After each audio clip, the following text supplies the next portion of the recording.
What's up, everybody? It's your girl Barbie J here with the recap and review of All the Queen's Men, Season 4, Episode 10, Blow the Whistle, and Episode 11, Smoke and Mirrors.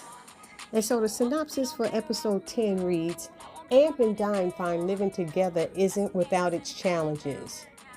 El Fuego wants justice for Sandra. Babyface and Quincy's rivalry ends in injury, and a setback in court has Madam furious. And so this episode is getting really juicy. But I got to tell you, that title, Blow the Whistle, to me, it's like a clear hint that an informant or, let's say, a snitch is causing problems for Madam. And she does not like it one bit. So now, because I'm so behind in these recaps and reviews, I'm going to do things a little differently and try to just summarize it. I'm not going to give a whole lot of my 2 cents about it, but I am going to say how I feel about some things, okay, that are like important to me. So I hope y'all don't mind this new way I plan on doing this. Anyway, before we get started, if you are new here or if you're returning here and have not subscribed to my channel as of yet, please take a moment right now and hit that subscribe button. Then hit the notification bell and select all. It'll let you know every time I upload any new content to this channel. Then I ask that you smash that like button, which is the thumbs up button. Write a comment, join the conversation, and share because sharing is caring. So this episode revolves around Madam's ongoing court case. And then there's a significant, like setback in the court case, which leaves Madam absolutely furious.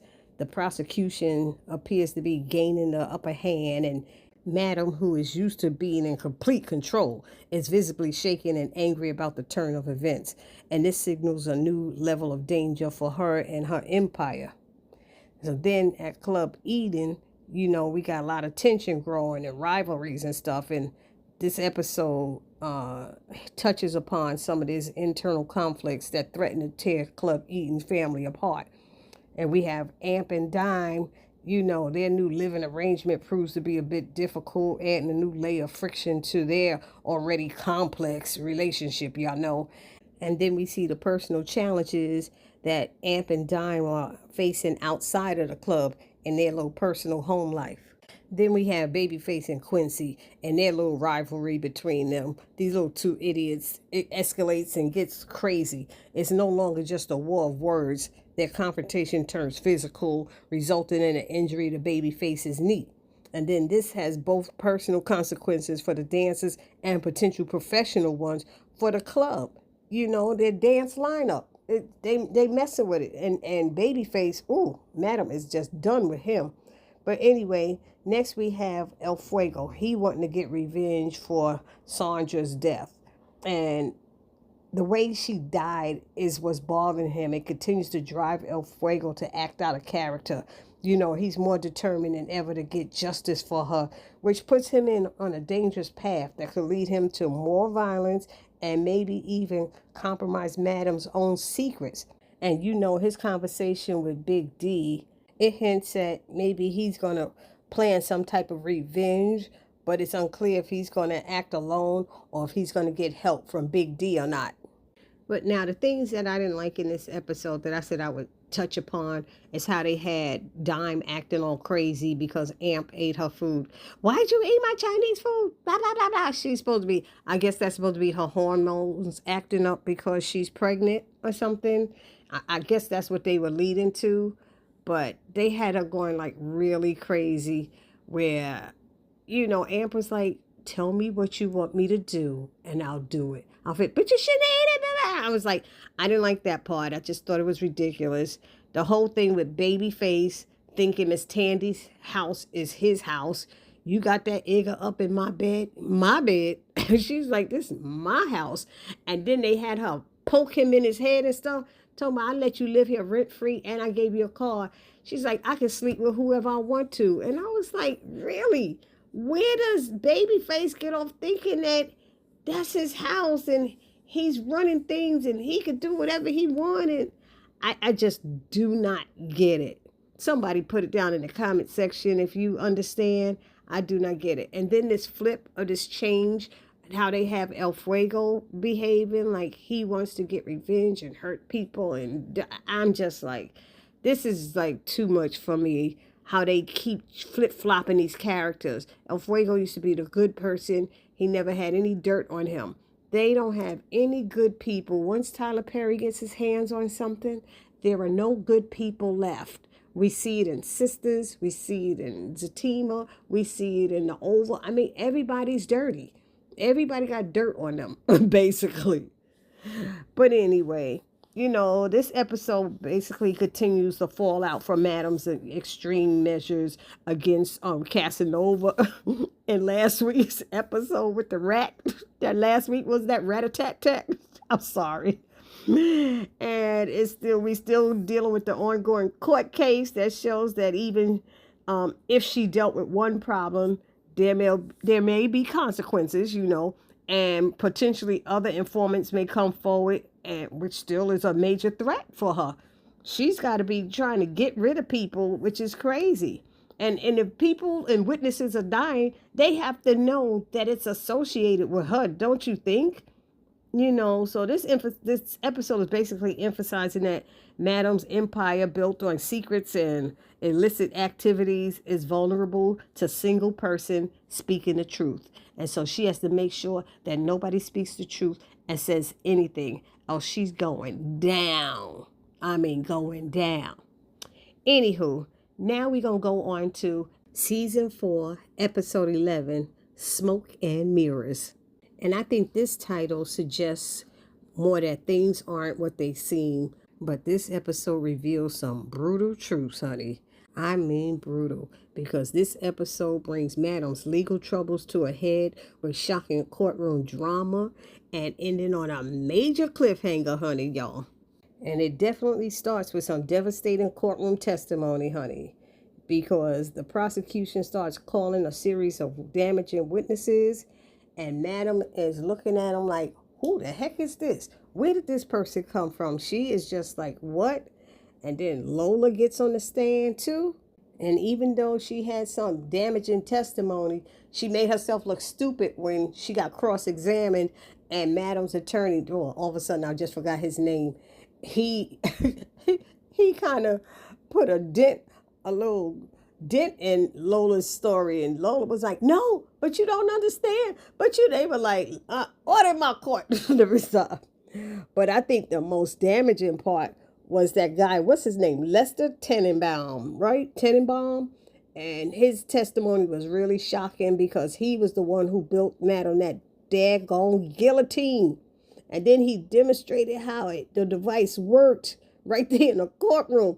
And it was a horrifying display, which caused the courtroom to gasp. Everybody's like, oh my God, and it left Madam looking really worried. She was like, oh my God, can you get that thing out of here? It's bothering me, So this is a huge turning point, and it brings her dark and violent methods directly into the light of the legal system. And Madam is not happy about that, nor was her attorney. Next, we have this whole thing, with Blue. I don't know how y'all feel about it, but I think Blue is talking too much because Blue confesses to her therapist that she killed her, what's the new word? Unlived her girlfriend. I was like, this is a big secret. It's major, and it could have huge implications, later on down the line. I don't know what she was thinking about. But the confession she gave raises questions about whether this information will remain confidential and what the consequences will be if it comes out. And with Blue going through this and being secretive, and her attention span is off. She's not paying attention to her surroundings. She don't even know if she's being followed or something, sometimes by Tommy and everything. And she's losing focus because that's what ended up happening at the end when she allowed the club to be infiltrated by those people, and they came in there and robbed the place, robbed all the people in there, and threw Blue in a daggone trunk. She kept turning her back on stuff. She turned her back on Lola, and Lola was able to go through the whole building looking at the walls and seeing that there was blood splattered all down in that doggone basement of the club, excuse me. Okay, now who's next? Who's messing up real bad? And they told him to watch out midnight. The guys told him to be careful. I think it was Amp who told him. Everybody else is better get that money. Doc get that money. Babyface get that money. Meanwhile, El Fuego's like, it's not funny. Don't be doing that. That's not cool. You raping people. And it's the girl's fantasy. But Midnight's relationship with Renee, it takes a dark turn when she threatens to expose him to the police if he doesn't agree to be her man. And I'm like, this is crazy. And basically it's showing the dangers of his side relationships. You know what I mean? And it's showing how his personal life is spiraling out of control. And he always thinks he got it. Don't worry, I got this. I can handle it. They all think they got it and can handle everything. Nobody wants to go to Madam. And then when it gets out of control, then they needing her help when they should have been telling her in the first place. They've been working for her for years. And now you think you can handle stuff on your own and you just make it worse. Speaking of worse, then we have Trouble. Trouble almost got herself killed. She's in, what is it, police custody, protective custody, whatever it's called, because she's going to testify against Madam. She mad because Madam didn't do something for her and kicked her out of the club. But you know what, Trouble? You was messing up and doing all this jacked up stuff, and you got what you deserve. So here Smoke got into the room and almost killed her because she opened the door and not paying attention. Lucky for her, that police officer came out of the bathroom. She didn't even know her life was in danger. Then we have that scene with Amp and Tony at Maddie B's. And when he asks her why she was at the club. Why was she at Club Eden? He didn't even know that she was there. And then she started talking about that scene, not for her, with that it's so vulgar. And he's like, wow, I didn't know what I did was vulgar. And then she was like, well, I own Maddie B's and maybe you could come here and work for me. Telling him that managing Maddie B's is more dignified a job than what he's doing. So Aunt basically lost his appetite and got up to leave. She didn't want him to leave, but he said, maybe stop judging me and try just being there for me or something like that. Anyway, he had to check her on what she was saying because he said Madam looked out for him and it's hard to get a job as an ex-con. She tried this, I didn't raise you that way. He said, you raised me and I end up in jail for 9 years. Now what? I said, tell her, Aunt. Another scene we see is Smoke going to see Madam, letting her know that it was hard to get to Blue because there was too many police around and that he could have taken them all out, but he didn't think she wanted that type of heat right now. And she said, you were right. She doesn't need that type of heat right now. And he told her working for her is fun. And she said, I ain't never heard nobody say that. Working for me is fun. So she laughed about that. But she told him to hold off on Trouble right now and to go after Lola. And so here we see Lola coming out of a club, hanging out with her girls, not paying attention to her surroundings. You a police officer chick. And she getting in her car and he grabs her.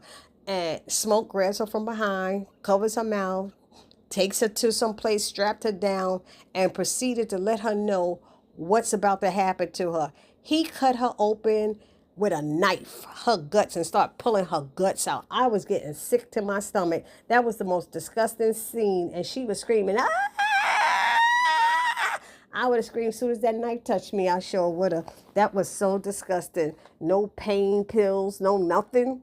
Anyhow, that was sick. I just think this show is going off the rails now with some of the things they have. Tyler Perry, if you behind that scene, you need to stop it. That was totally off the rails and disgusting. Bloody disgusting. Smoke was acting like a mad scientist. Digging, pulling out her gut, her intestines. Ew. And then this episode ends with that robbery. It was shocking that it even happened while Madam was there. She's at the club and a group of armed robbers who are also women infiltrate Eden. They began robbing the customers and creating chaos, throwing people around, men trying to stop them, and they got machine guns. And Madam's hearing the commotion and she tries to go out there to protect her people, but her loyal bodyguard, Tommy is stopping her, holding her back, talking about it's not safe for you. It's not safe for you. And he keeps her locked down in that basement and won't let her out to try to save her people. And I was like, I don't know. It just felt like Tommy should have let her go. Tommy's supposed to be this tough dude. He could have told her, stay here. Let me go out there, Madam, and check. But he didn't do that. And I'm just confused at how they're changing Tommy's character. It feels like he's soft now. You know what I mean? I don't know if anybody understands that. Put it down in the comment section if you feel the same way. But anyway, that's it, y'all. That's all I have for these 2 episodes. Y'all let me know what y'all thought about them. Put it down in the comment section. And I will see you all in the next video. Please do not forget to subscribe, like, comment, and share. And I want you to share because sharing is caring. It'll help my channel grow, because y'all know I fell behind with everything that's going on in my life. So it's your girl Barbie J saying peace.